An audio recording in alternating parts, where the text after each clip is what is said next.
leaders seem not to recognize that there is no reputable scientific data in the world today that suggests that anybody is morally culpable for being gay, that anybody chooses their sexual orientation.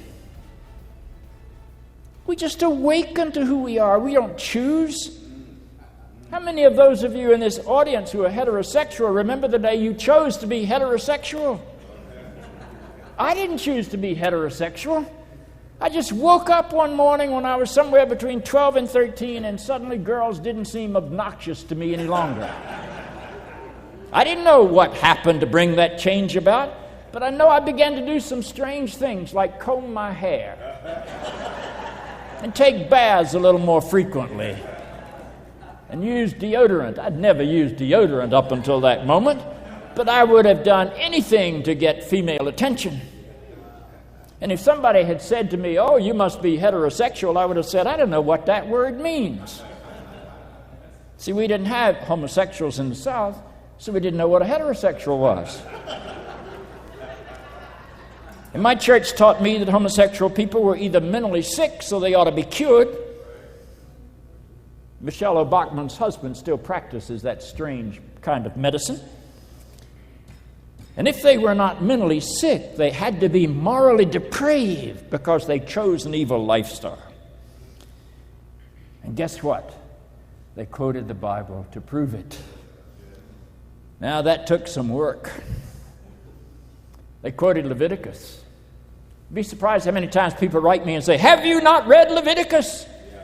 Well, I've read Leviticus more times than they know, and I've read the rest of the Bible too. Leviticus 18 says that homosexuals are an abomination, and Leviticus 20 says they ought to be put to death. But before you go quoting that, you better look at some of the other parts of the Bible.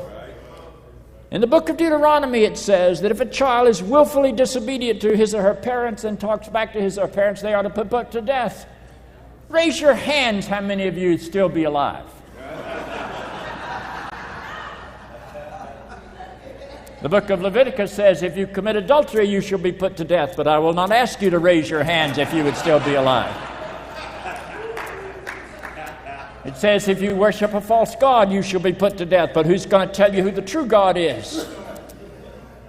And one of my favorites that I don't suspect many people know because I've never heard it preached about, in Leviticus 20 it says you shall be put to death if you have sex with your mother-in-law. How many of you ever heard a sermon on that topic? People aren't going to preach about what most people can't imagine doing. And the reason you laughed is you just tried to imagine it. Be careful before you start quoting the Bible literally.